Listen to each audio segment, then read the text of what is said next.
Welcome to fourth video by Backbenchers গ্যাসের আচরণ part 4। আজ আমরা আলোচনা করব এমসিকিউ পার্ট 2, যেখানে 11 থেকে 20 অবধি এমসিকিউ আজকে আমরা ডিসকাস করব। এর আগে পার্ট 1, পার্ট 2, পার্ট 3 হয়ে গেছে। যারা এখনো পর্যন্ত দেখোনি তারা চ্যানেলের প্লে লিস্টে গিয়ে অবশ্যই দেখে নেবে। আর যারা আমার ভিডিও দেখছো তাদেরকে বলছি কমেন্ট সেকশনে একটা অবশ্যই রিভিউ করে দেবে যে ভিডিওটা কেমন লাগছে, আরও ভিডিওতে কি কি হলে ভালো হতো, আর তোমাদের যাবতীয় কোশ্চেন কমেন্ট সেকশনে লিখতে পারো। আর আজকের ভিডিওর পিডিএফ যাদের লাগবে তারা অবশ্যই কমেন্ট সেকশনে তাদের মেল আইডিগুলো দিয়ে দেবে, আমি এগুলো সেন্ড করে দেবো। আমার ভিডিও আরও দেখতে হলে আমার চ্যানেলটাকে প্লিজ সাবস্ক্রাইব করে রেখো। চলো এমসিকিউ এর পার্ট 2 এর ফার্স্ট কোশ্চেন দেখে নেওয়া যাক। ফার্স্ট কোশ্চেন দেখো কি বলছে। কোনো আবদ্ধ পাত্রে এ ক্ষেত্রফলযুক্ত তলে গ্যাস লম্বভাবে এফ বল প্রয়োগ করলে গ্যাসের চাপ হবে option A P is equal to F by A, option B P is equal to F into A, option C P is equal to A by F, option D P is equal to root over F by A। Option A হয়ে যাবে right answer. কেন দেখো, চাপ কাকে বলে? একক ক্ষেত্রফলের ওপর প্রযুক্ত বলই হলো চাপ। তাহলে যদি চাপ P হয় তাহলে P is equal to বল বাই ক্ষেত্রফল, অর্থাৎ কিনা বল যদি F হয় আর ক্ষেত্রফল A হয়, P is equal to কি হবে F by A। তাহলে এ হয়ে যাচ্ছে রাইট অ্যান্সার। সেকেন্ড কোশ্চেন দেখো, কোশ্চেন নাম্বার 12। কোশ্চেন নাম্বার 12 এ কি বলছে? এনটিপিতে 1 লিটার হিলিয়াম গ্যাস অণু সংখ্যা কত? Option A 6.0023 into 10 to the power 23, option B 2.68 into 10 to the power 23, option C 2.68 into 10 to the power 22, option D 2.4 into 10 to the power 23। Option C হচ্ছে right answer, অর্থাৎ 2.68 into 10 to the power 22। কি করে? দেখো এনটিপিতে 22.4 litre helium গ্যাসের অণু সংখ্যা সমান সমান কি অ্যাভোগাড্রো সংখ্যা, অর্থাৎ কিনা 6.023 ইন্টু 10 টু দি পাওয়ার 23। তাহলে 22.4 লিটার যদি এত হয় তাহলে আমাদের চেয়েছে কি 1 লিটার হিলিয়াম গ্যাসের অণু সংখ্যা। তাহলে 1 লিটার সমান সমান কত হবে? ডিভিশন করে দাও এই দুটোর, 6.023 into 10 to the power 23, division হচ্ছে কি 22.4 লিটার বা 22.4 লিটার। তাহলে কত হয়ে যাচ্ছে 0.268 ইন্টু 10 টু দি পাওয়ার 23। কাটাকুটি করবে, দেখবে এটাই আসছে। এই উত্তরটা কিন্তু আমাদের অপশনের সাথে মিলছে না। কিন্তু দেখো অপশন সিতে রয়েছে 10 টু দি পাওয়ার 22 আর আছে 268, সবকটাই আছে। তাহলে দেখো যদি আমরা এই টু দি পাওয়ারটাকে 22 করি, অর্থাৎ কিনা একটা কমিয়ে দিই, তাহলে আমাদের কি হয়ে যায় 2.68 ইন্টু 10 টু দি পাওয়ার 22, পয়েন্টটা সরে আসলো। তাহলে অপশন সি হয়ে যাচ্ছে রাইট আনসার। নেক্সট কোশ্চেন দেখো, কোশ্চেন নাম্বার 13। কি বলছে? কোনো গ্যাসের উষ্ণতা 400 কেলভিন হলে সেলসিয়াস স্কেলে গ্যাসটির উষ্ণতা কত? Option A 2 to 4 degree Celsius, 27 degree Celsius, 127 degree Celsius, option D হচ্ছে 673 ডিগ্রি সেলসিয়াস। অপশন সি হয়ে যাবে রাইট অ্যান্সার 127 ডিগ্রি সেলসিয়াস। কি করে দেখো, আমরা জানি কি কেলভিন উষ্ণতা সমান সমান কি সেলসিয়াস উষ্ণতা প্লাস 273। তাহলে দেখো এখানে আমাদের বলেছে 400 কেলভিন, তাহলে কেলভিনের জায়গায় যদি তুমি 400 বসিয়ে দাও তাহলে এই 273টাকে এই সাইডে আনলে কি হয়ে যাবে মাইনাস হয়ে যাবে, প্লাস আছে মাইনাস হয়ে যাবে, সমান সমান সেলসিয়াস উষ্ণতা। তাহলে 400 থেকে যদি 273 বাদ দাও তাহলে কত পড়ে রইল 127। তাহলে এটাই হয়ে যাবে রাইট অ্যান্সার, অপশন সি হচ্ছে রাইট অ্যান্সার। নেক্সট কোশ্চেন দেখি চলো, কোশ্চেন নাম্বার 14। স্থির ভরের কোনো গ্যাসের চাপ ও তাপমাত্রা দ্বিগুণ করলে গ্যাসটির আয়তন পূর্বের অপশন এ 4 গুণ, অপশন বি অর্ধেক, অপশন সি দ্বিগুণ, অপশন ডি সমান হবে। রাইট অ্যান্সার হয়ে যাবে কি অপশন ডি সমান হবে। কি করে দেখো, বলছে গ্যাসের চাপ পি আর তাপমাত্রা যদি টি ধরি তাহলে স্থির ভরের কোনো বস্তুর ক্ষেত্রে কি হয় পিভি ইজিক্যাল টু আর টি। এই সূত্রটা তো আমরা সবাই জানি। দেখো এবার যদি আমাদের যেহেতু আয়তনের কথা বলছে তাহলে পূর্বের আয়তন V1 ধরে নিচ্ছি, তাহলে পি V1 ইজিক্যাল টু আর টি। তাহলে V1 সমান সমান কি হবে, পিটা এদিকে চলে আসবে, তাহলে কি হয়ে গেল আর টি বাই পি হলো। দেখো এবার কি বলছে যে গ্যাসের চাপ আর তাপমাত্রাটাকে দ্বিগুণ করছো। তাহলে আগে যদি পি থাকতো তাহলে এখন হয়ে যাবে কি 2p, আর আগে যদি টি থাকতো তাপমাত্রা এখন হয়ে যাবে কি 2t। তাহলে সূত্রে বসিয়ে দাও, পিভি ইকুয়াল টু RT সূত্রে বসিয়ে দাও। তাহলে কি হয়ে যাবে, যদি দ্বিতীয়বার আয়তন V2 হয় তাহলে কি হয়ে যাবে RT বাই পি এর মতো কি হয়ে যাবে R into 2t by 2p। তাহলে 2 যদি কেটে দেয় তাহলে কি হয়ে যাবে V2 equal to RT by P.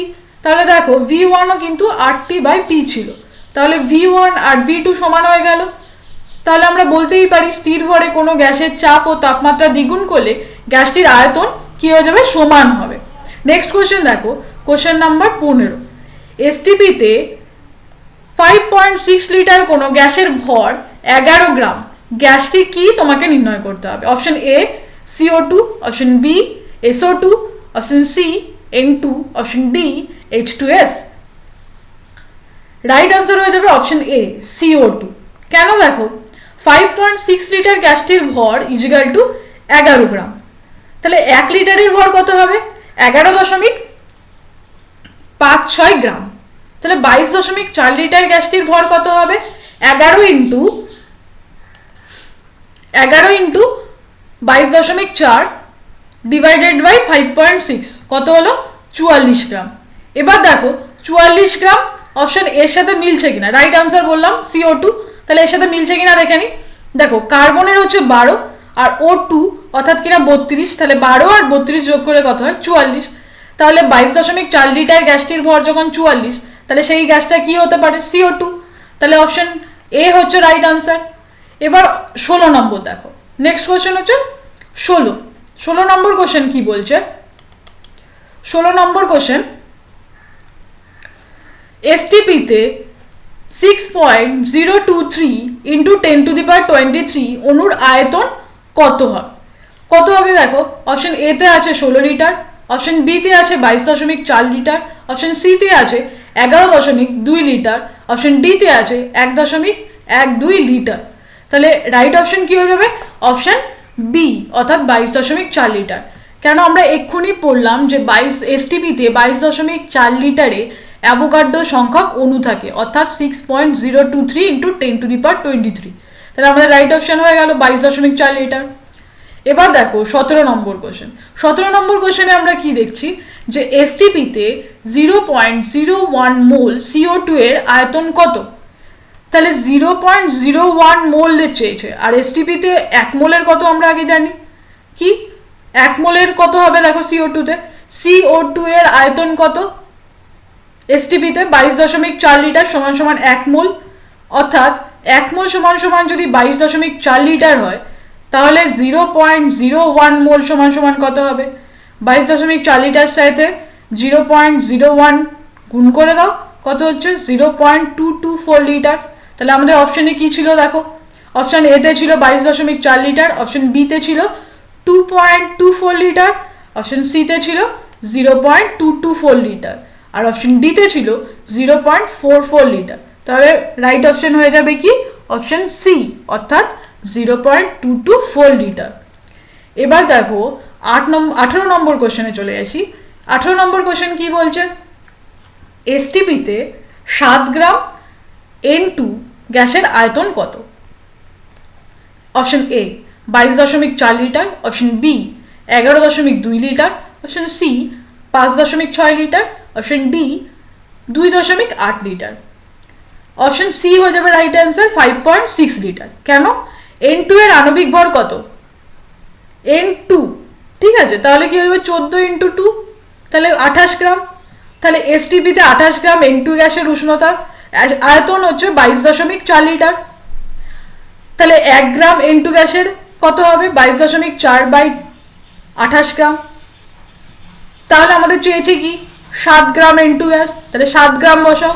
7 gram N2 গ্যাসের জন্য কত হবে 22.4 ইন্টু 28 ডিভাইডেড বাই 7 গ্রাম, তাহলে কত হলো 5.6 লিটার। তাহলে option C right answer, justification হয়ে গেল। এবার আমরা চলে আসবো 19 নম্বর কোশ্চেনে। 19 নম্বর কোশ্চেনে কি আছে দেখো, কোনটি চাপের একক নয়, চাপের একক নয় বলেছে। দেখো option A torr, option B kelvin, option C pascal, option D ATM. তাহলে দেখো এখানে টর, পাস্কেল, এটিএম সব কি চাপের একক। কেলভিন শুধুমাত্র চাপের একক নয়। কেলভিন কিসের একক? কেলভিন উষ্ণতার একক। এবার দেখো 20 নম্বর কোশ্চেনে চলে আসো। কি বলছে? চার্লসের সূত্রে ভি ভার্সেস টি লেখচিত্রে তাপমাত্রার অক্ষকে কোন তাপমাত্রায় ছেদ করে সেটা বার করতে হবে 0 ডিগ্রি সেন্টিগ্রেডে। এবার দেখো অপশন এ তে দিয়েছে option A 0, option B 273, option C -273, option D -136.5। আমাদের রাইট অ্যান্সার হয়ে যাবে কি অপশন সি অর্থাৎ -273। কেন? দেখো যদি আমরা চার্লসের সূত্র দেখি ভি ভার্সেস টি তে, অর্থাৎ যদি আমরা ওয়াই অক্ষ সমান সমান কাকে আঁকবো? ভি অর্থাৎ ভলিউমকে, আর এক্স অক্ষ সমান সমান কাকে টানবো? অর্থাৎ টেম্পারেচার, টি অর্থাৎ টেম্পারেচারকে। দেখো তোমরা সবাই জানো এটা যদি এক্স হয় আর এটা যদি ওয়াই হয়, ওয়াই এর মাইনাস কোন দিকটা? এই দিকটা, আর ওয়াই এর এদিকে প্লাস, আর এক্স এর এদিকে প্লাস, আর এদিকে মাইনাস। এবার দেখো উষ্ণতা যদি বৃদ্ধি হয় তাহলে কি হবে? এদিকে আসবে 0-র এই পাশে, মাঝখানটা হচ্ছে 0, তাহলে 0-র এই পাশে সব প্লাস, এদিকে আমরা জানি কি প্লাস। তাহলে যদি বৃদ্ধি করা হয় তাহলে এদিকে বাড়তেই থাকবে। এবার বলছো যে কোন তাপমাত্রায় তাপমাত্রা অক্ষকে ছেদ করবে। ছেদ করতে গেলে দেখো এদিকে বাড়লে তো ছেদ হবে না, এদিকে বাড়তে হবে, অর্থাৎ মাইনাসের দিকে রান করতে হবে। মাইনাসের দিকে যদি আমরা টানি তাহলে কি হয়ে যাবে? একটা নির্দিষ্ট জায়গায় গিয়ে ছেদ করবে। সেই ছেদটা কত? -273। এটা ক্যালকুলেশনের মাধ্যমে দেখানো আছে। আমি শুধু গ্রাফটা তোমাদের দিয়ে যাতে বুঝতে পারো -273 কি করে হলো সেটা দেখিয়ে দিলাম। ওকে, এটাই আমাদের লাস্ট কোশ্চেন ছিল। আশা করি সবার ভালো লেগেছে। ভালো লাগলে একটা লাইক করে দিও আর সাবস্ক্রাইব করো। Thank you.